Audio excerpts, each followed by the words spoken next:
दोस्तों स्वागत है आप सभी का हमारे एक नए वीडियो में। और दोस्तों आज हम आ चुके हैं एक नए शहर में, नए राज्य में, नई जगह आ चुके हैं। मतलब पहाड़ों के बीच में है बिल्कुल। यहाँ पे चारों तरफ से पहाड़ हैं, चारों तरफ से ऊंचे ऊंचे पहाड़ हैं, बीच में पूरा शहर बसा पड़ा है। बहुमंजिला इमारत है यहाँ पे, कई सारी इमारतें, बहुत बड़ी बड़ी इमारतें हैं, बहुत सारी फैक्ट्रियाँ हैं इधर लगी पड़ी हैं। बहुत ही खूबसूरत नज़ारा है, तालाब झील सब कुछ है यहाँ पे। और दोस्तों ये सूर्य की रोशनी सीधा चेहरे पे पड़ रही है, इसलिए आंखें बार बार बंद हो जा रही हैं, क्योंकि बिल्कुल पूरब से सूरज निकला है। मुझे तो दिशा का भी पता नहीं, लेकिन सूरज अगर इधर से निकला है तो पूरब से ही निकलता है हमेशा। तो मुझे पता है ये पूरब, पीछे पश्चिम, ये उत्तर, ये दक्षिण, ऐसे ही होगा। तो हम लोग इस समय कहाँ पे हैं? मतलब दक्षिण में, दक्षिण भारत में है। लास्ट है, समझ लीजिए दक्षिण भारत का लास्ट बिल्कुल। यहाँ से थोड़ी दूर होगा समुंदर शुरू हो जाएगा, थोड़ी दूर नहीं है, मतलब 150 किलोमीटर है। 150 किलोमीटर पे समुंदर शुरू हो जाएगा। वहाँ पे हम लोग पहुँच चुके हैं। यहाँ की दिखाता हूँ मैं, बहुत ही खूबसूरत नज़ारे हैं दोस्तों। ये है नज़ारे, देखिए ये है पहाड़। जितना उधर ऊंचा ऊंचा दिख रहा हो, आपको दिख रहा बहुत हल्का सा, लेकिन वो बहुत ही ऊंचा पहाड़ है, बहुत ही ऊंचा।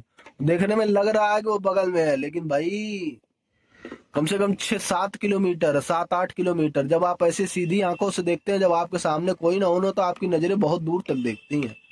ये देखिए जितने ऊंचे ऊंचे पहाड़ हैं, आप पहाड़ों पे वो देखिए बादल भी दिख रहे हैं, बादल दिख रहे हैं ना पहाड़ों के ऊपर। कई सारे तो बादल ऐसे दिखते हैं, मैंने अगली वीडियो में दिखाया था आपको कि बादल नीचे है पहाड़ ऊपर है। ये हाल है यहाँ का। ठंडा मौसम काफी है, यहाँ लोग जैकेट अब पहनना शुरू कर दिए हैं। और ये सारी बहुमंजिला इमारत है।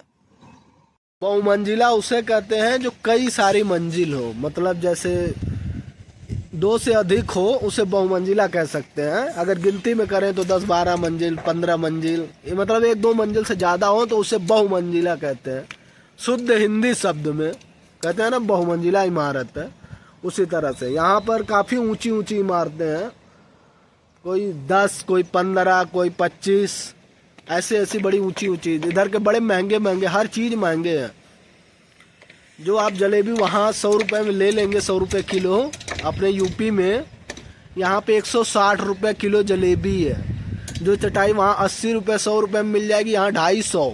चटाई मैट सोने के वाली, जो बैठने के लिए, सोने के लिए, वो यहाँ है 250।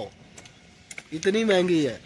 आप कहीं भी चले जाओ जहाँ पैसे ज़्यादा होते हैं वहाँ महंगाई भी होती है। जैसे सऊदी दुबई में चले जाओ तो वहाँ लोग पाते हैं अच्छा खासा 2000-1500 रियाल पाते हैं, तो यहाँ का 40-50 हज़ार रुपये बन जाता है। लेकिन 40-50 हज़ार में उनका 20 हज़ार तो खाने में निकल जाता है कम से कम उनका। हालांकि कंपनी रूम देती है, वहाँ की ज़्यादा कंपनी जो है ये रूम दे देती हैं, लेकिन तब भी उनका खाने में कम से कम 500 रियाल चला गया तो 1500। अगर 2000 लगा नहीं, बहुत लोग जो नए नए जाते हैं ना उनका तो 1500 ही लगता है, तो 500 खा जाएंगे तो 1000 ही बचेगा। 1000 मतलब 15,000, 15,000 के 18,000 ऐसे कुछ होता है। वहाँ के रियाल वाल का कुछ सिस्टम है, 21-22 रुपये की वहाँ का एक रियाल, यहाँ का शायद 21-22 रुपये के 18 रुपये ऐसे कुछ होता है। वो तो मैं चेक करूँगा, ऊपर नीचे होता रहता है, उसका कोई पता नहीं रहता। तो लोग जो दुबई में कमा के जाते हैं ना, ये बोलते हैं भाई पैसा वहाँ ज़्यादा है। ये भाई पैसा है ना, तो वहाँ खर्चे भी बहुत हैं। अगर वहाँ आदमी खर्चा करने लग जाए तो 1 रुपये घर पे ना भेजे। ये वाली हाल है। कहीं भी है, हैदराबाद में है, आपकी हैदराबाद में महंगाई मैंने देखी है बहुत बड़ी है। आंध्र प्रदेश में महंगाई बहुत है।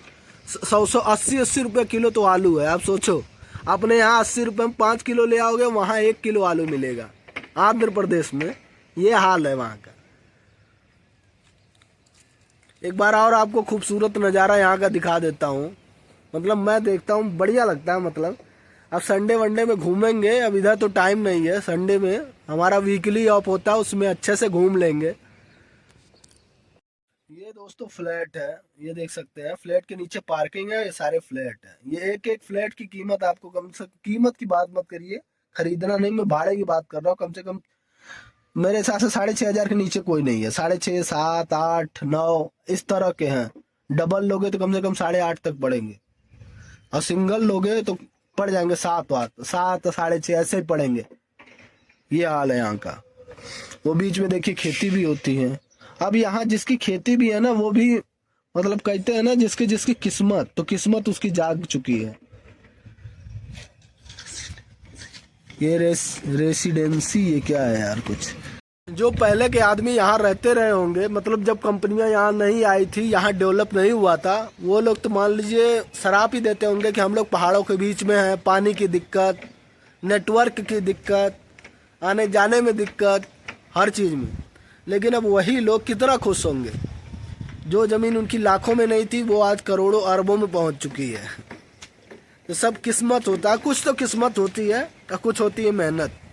अब सरकार ने मेहनत किया है भाई, इधर प्लांट डलवाया है, मांगा होगा बड़े बड़े उद्योगपति से कि आप लोग यहाँ पे डालिए, हम आपको 24 घंटा बिजली देंगे, ठंडा मौसम है यहाँ का, लेबरों को काम करने के लिए बढ़िया मौसम मिलेगा। तो ये सब देखते हुए तब यहाँ कंपनियाँ आई हैं, लोगों ने अपना इन्वेस्ट किया, पैसा यहाँ डाला है, तब जाके यहाँ पे आप सोचिए कि कंपनियों के जरिए कितने लोगों को रोजगार मिलता है और कितने लोग आगे बढ़ते हैं। फैक्ट्री, अगर एक फैक्ट्री पड़ती है तो उससे मेरे हिसाब से कम जितनी बड़ी कंपनी हो, 5,000, 4,000, 6,000 लोगों का घर चलता है उससे, पूरा घर। और उसके जरिए कितने लोगों को, दुकान वाले को, रिक्शे वाले को, सबको नौकरी मिल जाती है। ये होता है।